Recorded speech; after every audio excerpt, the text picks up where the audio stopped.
ایک جھوٹی رپورٹ تیار کی گئی اور ہم نے پارلیمنٹ میں اس رپورٹ کے جھوٹ کو واشگاف کر کے پیش کیا.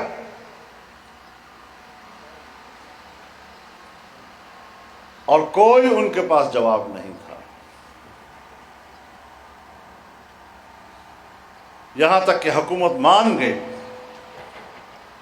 کہ ہم انضمام نہیں کریں گے.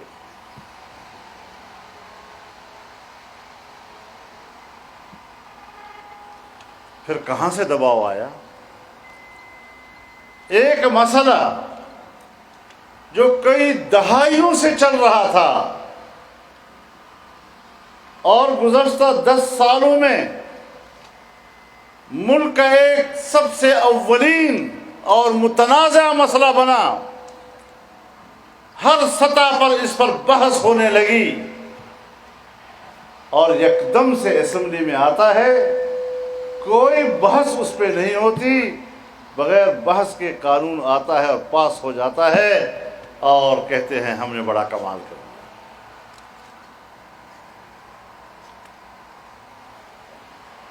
ہم نے ان سے یہ بات بھی کہی کہ آپ اپنی رپورٹ میں خود کہہ رہے ہیں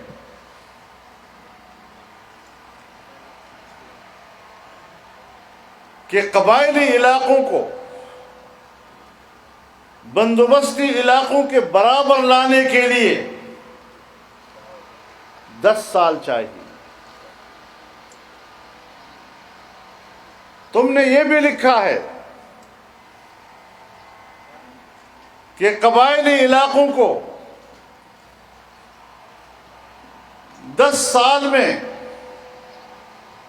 1000 ارب روپیہ دیں گے، ہر سال 100 ارب روپیہ،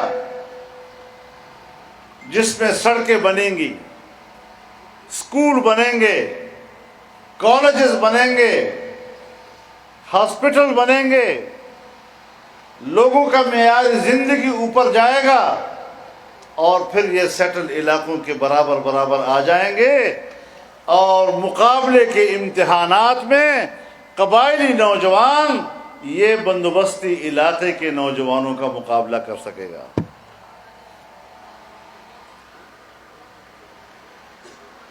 اس فیصلے کے آج 2 سال تو پورے ہو گئے. ہم نے اس وقت بھی کہا تھا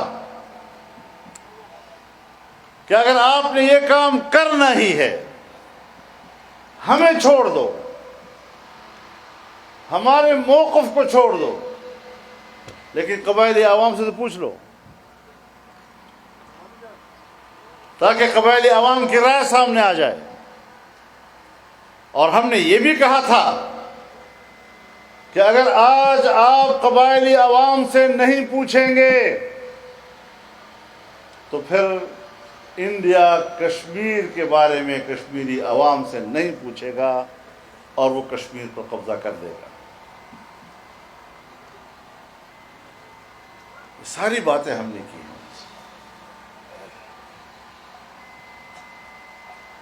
پاکستان میں قبائلی علاقوں کی فاٹا کی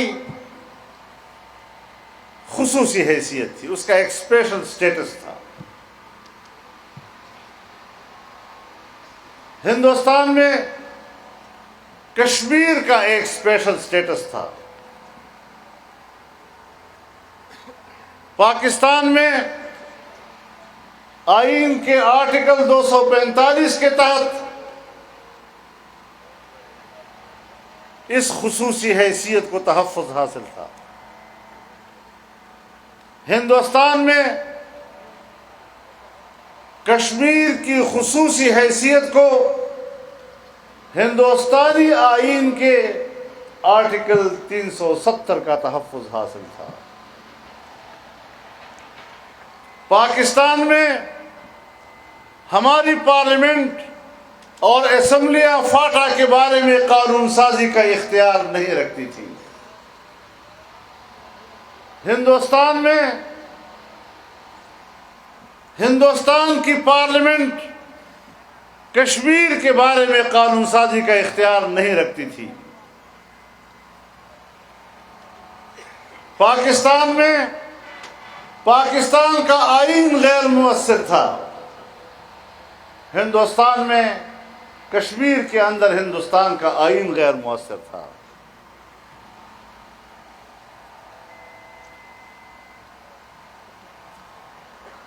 پاکستان میں فاٹا کا نظام صدر مملکت کے ہاتھ میں ہوا کرتا تھا اور بواسطت گورنر کے وہاں کام چلاتا تھا۔ ہندوستان میں ہندوستان کے صدر جمہوریہ براہ راست کشمیر کے معاملات پر اختیار رکھتا تھا اور کشمیر کے وزیر اعلیٰ کی وساطت سے کام چلاتا تھا۔ برابر کے سٹیٹس تھے۔ ہم نے کہا کہ فرق ایک ہے کہ خطہ کشمیر کو بین الاقوامی دنیا متنازع کہتی ہے، فاٹا پہ ابھی یہ نام نہیں ہوا کہ یہ متنازع علاقہ ہے، لیکن شاید اس اقدام کے بعد یہ ڈیورنڈ لائن کا تنازع کھڑا ہو جائے گا۔ لہذا خدا کے لیے آپ ان قبائل کو اور پاکستان کو اس مشکل سے دوچار نہ کریں۔ اب آپ مجھے بتائیں کہ آج تک فاٹا کو 1 روپیہ نہیں دیا گیا، آج بھی فاٹا میں امن و امان نہیں ہے، مسلح گروہ گھروں میں داخل ہو کر لوگوں کو قتل بھی کرتے ہیں اور ان کے مال کو بھی لوٹتے ہیں۔ میں غلط بات تو نہیں کر رہا ہوں؟ ایسا ہے یا نہیں ہے؟ اور میں بتانا چاہتا ہوں، آپ ہی کے وزیرستان کا اور وزیرستان کی بھی تحصیل وانا کی بات کرتا ہوں کہ 2007 سے لے کر 2017 تک کل قتل ہوئے ہیں 8 یا 10، اور 2017 کے انضمام کے بعد اب تک 150 لوگ قتل ہو چکے ہیں۔ یہ ہے وہ امن و امان جس کے بارے میں کہتے تھے کہ ہم تو فاٹا میں امن و امان کے لیے سب کچھ کر رہے ہیں۔ ایک تحصیل کی بات میں نے کی ہے، ایک تحصیل کی، اور یہی صورتحال پورے قبائل کی ہے۔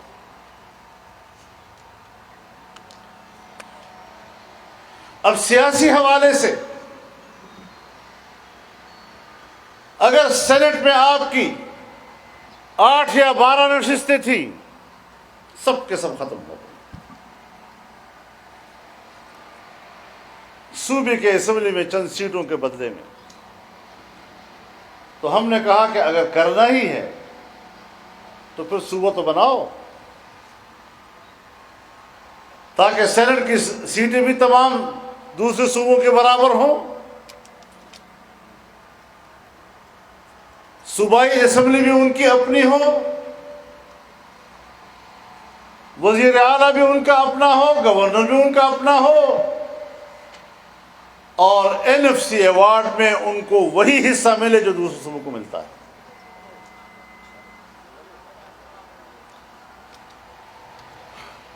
پہلے کہتے تھے جس سندھ میں پیپلز پارٹی کی حکومت ہے وہ پیسے نہیں دے رہے،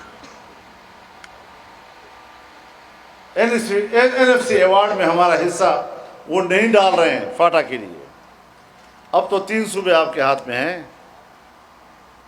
تو سندھ کو چھوڑیے، آپ کے تینوں صوبے آپ کو 1 روپیہ دینے کے لیے تیار نہیں ہو رہے۔ کیوں؟ یہ کیا سازش ہے قبائل کے خلاف؟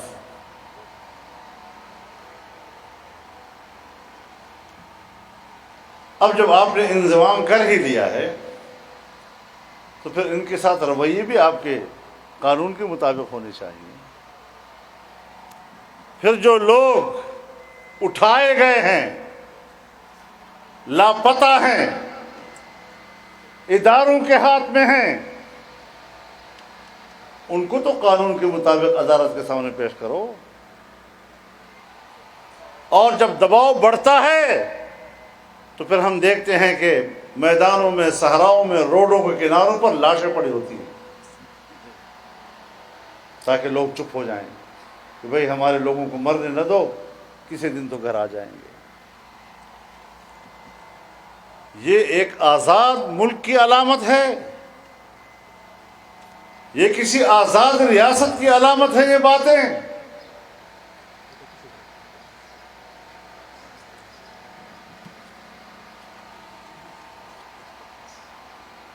اور آج بھی میں دیکھ رہا ہوں کہ یہاں ڈیرہ اسماعیل خان میں، پشاور میں، جگہ جگہ پر مسعود قبیلے کے لوگ، وزیر قبیلے کے لوگ، وہ اپنے گھروں کے جو مسمار کر دیے تھے اس کے معاوضے مانگ رہے ہیں اور ان کو نہیں مل رہے۔ ان کے پیارے ان کے لیے وہ مطالبے کر رہے ہیں، آج ان کے پیارے ان کو مہیا نہیں کیے جا رہے۔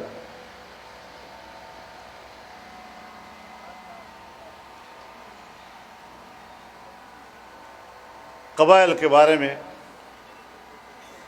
بہت سے لوگ ہیں، ان کے حق میں جلسے بھی کرتے ہیں، مظاہرے بھی کرتے ہیں۔ مجھے اس سے جھگڑا نہیں ہے، لیکن بنیادی بات یہ ہے کہ آج انضمام کی صورت میں جو قبائل پہ گزر رہی ہے، تم آج فوج کو گالی دیتے ہو جبکہ آپ آپریشنوں میں فوج کے ساتھ تھے۔ آج آپ فوج کو گالی دیتے ہیں جبکہ انضمام کے لیے آپ ان کے ساتھ تھے۔ قبائلی عوام کو ان سوالوں کا جواب کون دے گا؟ جذباتی ماحول پیدا کر کے ہمدردیاں حاصل کرنا،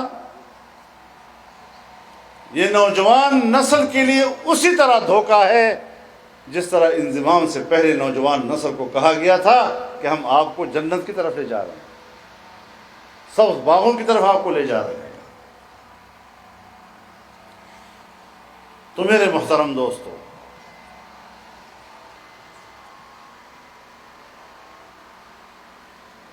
جو ملک میں ہو رہا ہے، کبھی سوچا تھا آپ نے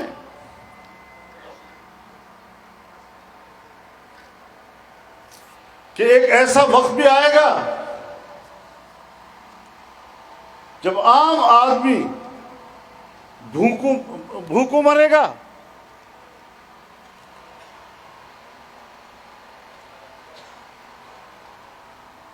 آج غریب آدمی اپنے بچے کو صبح و شام کی روٹی دینے کے قابل نہیں ہے، بازار سے راشن خریدنے کے قابل نہیں ہے،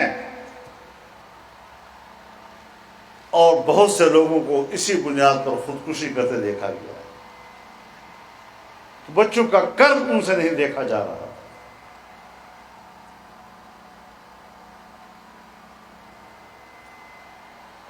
مجھے خود کچھ لوگوں نے کہا کہ ہم اسلام آباد آنے کو تیار ہیں، اپنے بچوں کو لے کر آئیں گے اور ہم کتبہ لگائیں گے کہ بچے برائے فروخت، ہم اپنے بچوں کو روزی نہیں دے سکتے۔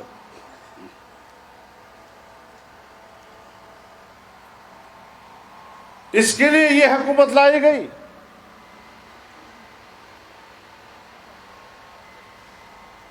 تو ہم نے بجا طور پر کہا تھا کہ یہ حکومت ناجائز ہے۔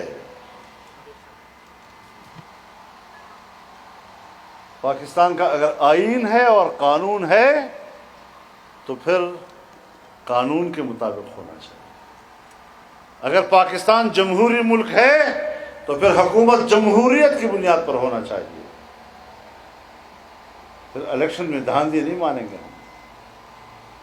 آپ کا ووٹ چوری کیا جاتا ہے اور آپ کو اپنے ووٹ کے تحفظ پر کوئی قدرت حاصل نہیں۔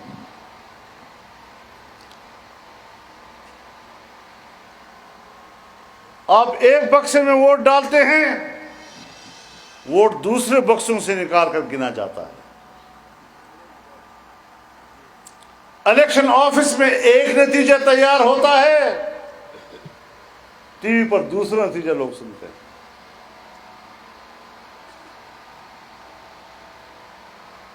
یہ الیکشن ہوتے ہیں.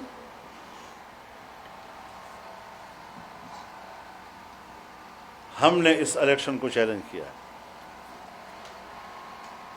ایک بات بڑی واضح ہے کہ جب ہمارا دعویٰ ہے کہ پاکستان ایک آزاد ریاست ہے تو آزاد ریاست میں آئین اور قانون کے خلاف کسی کو اجازت نہیں دے سکتے کہ وہ اپنے جبر اور طاقت کی بنیاد پر ہم پر فیصلے مسلط کریں. پھر فیصلے آئین کے تحت ہوں گے, فیصلے قانون کے تحت ہوں گے.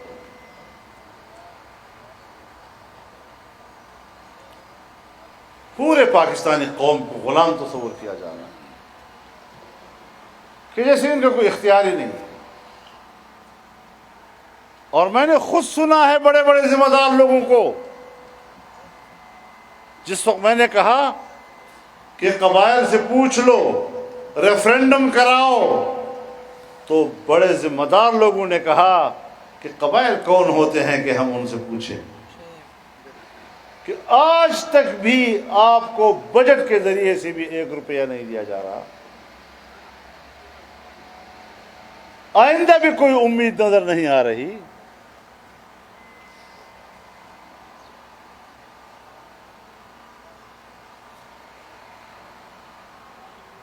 سیاسی طور پر آپ تباہ کر دیے گئے, مالیاتی طور پر آپ تباہ کر دیے گئے, جغرافیائی لحاظ سے آپ کے مستقبل کو تاریک کر دیا گیا. آج بھی ہم بھوکے پیاسے مفلوق الحال عوام کے ساتھ کھڑے. آج بھی ہم ان کا مقدمہ لڑ رہے ہیں. غریب آدمی آج زندگی نہیں گزار سکتا. مہنگائی نے کمر چور چور کر کے رکھی. نوجوان کی بے روزگاری اور اس کی مایوسی بھی تاریخ کا حصہ بن گئی ہے. آج تاجر رو رہا ہے, کارخانے دار رو رہا ہے, زمیندار رو رہا ہے, کسان رو رہا ہے, ٹیچر رو رہا ہے, استاد احتجاج پر ہے, خواتین احتجاج پر ہیں, وکیل احتجاج پر ہے. کوئی ایسا طبقہ نہیں جو ان حالات میں میدان میں نہ اترا ہو. کوئی ایسا طبقہ نہیں جس نے ہمارے آزادی مارچ میں شرکت نہ کی ہو. اور یہ بھی ہم نے بتایا کہ ہم اپنے مقاصد پرامن طریقے سے حاصل کرتے ہیں. نہ کسی ملین مارچ میں کوئی گملہ ٹوٹا اور نہ آزادی مارچ کے 14 یا 15 دنوں میں کوئی پتہ گرا ہے. نہ ملک کی مملکت کے عام آدمی کی زندگی میں کوئی فرق آیا ہے. تو ہم نے قوم کو منظم کیا ہے, ایک نظریے پر منظم کیا ہے. اور لوگ کہتے ہیں تم نے اقتدار سے اتارا نہیں. ایک ہے اتارنا اور ایک ہے اس کی حیثیت ختم کرنا. یقیناً کچھ دوستوں کی کمزوریوں کی وجہ سے اگر ہم اتارنے میں کامیاب نہ ہوئے, یہاں تک تو لے آئے ہیں کہ پاکستان میں اس حکومت کے رٹ نظر نہیں آ رہے. لیکن اس افراتفری میں ملک کیسے چلے گا؟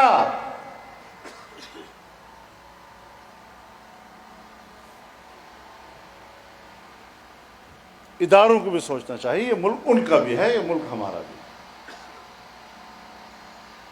اگر وہ ملک کو سمجھتے ہیں تو ہم بھی ملک کو سمجھتے ہیں.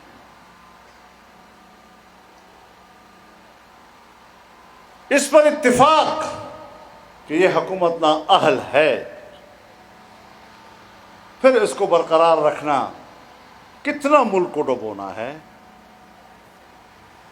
کل کوئی اٹھا نہیں سکے گا اس ملک کو. اور جب معاشی لحاظ سے کوئی ریاست تباہ ہو جائے, پھر وہ ریاست, اس کی بقا بھی مشکل ہو جاتی ہے. اسی سے جغرافیائی تبدیلیاں آتی ہیں دنیا میں. ہمیں کچھ اپنے گھر کے لیے سوچنا چاہیے, ہمیں اپنے ملک کے لیے سوچنا چاہیے. ہم اس ملک کی بقا اور اس کو طاقتور بنانے میں اداروں کو سپورٹ کرنے کو تیار ہیں. آج حکمران کہتا ہے فوج میری پشت پر ہے. یہ سیاسی لحاظ سے اچھا نعرہ نہیں ہے. میں کہتا ہوں، فوج کو کہتا ہوں کہ اس ملک کے دفاع، اس ملک کی بقا، اس ملک کی ترقی کے لیے ہم آپ کے پشت پر ہیں.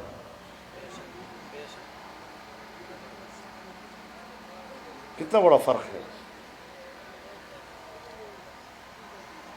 ہم ملک کے اداروں کا احترام کرتے ہیں، ہاں ان کی رائے سے اختلاف کرتے ہیں، اس میں کوئی شک نہیں. یہ ایک جرم ہم کرتے ہیں کہ جس بات کو سچ سمجھتے ہیں اس کو بڑے آداب کے ساتھ پیش کر دیتے ہیں.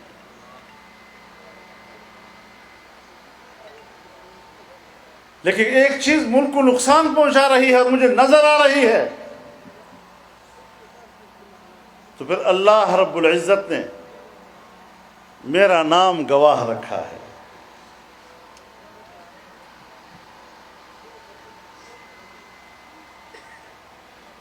اللہ رب العزت نے مسلمانوں کو شہداء علی الناس کہا ہے،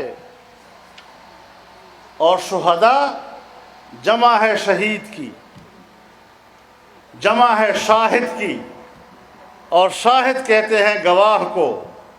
اور گواہ وہ ہوتا ہے کہ جس چیز کو جس طرح اپنی آنکھوں سے دیکھتا ہے زبان سے اسی طرح بات کرتا ہے. یہ نہیں ہو سکتا کہ اس وقت میری آنکھیں دیکھ رہی ہیں کہ دن ہے، سورج چمک رہا ہے، اور میں اس ماحول کو رات کہہ دوں، اور رات کی تاریکی ہو، کچھ بھی نظر نہ آئے، اور میں کہوں یہ دن کی روشنی ہے. ایسا نہیں ہوتا. ہم ملک کے لیے سوچ رہے ہیں.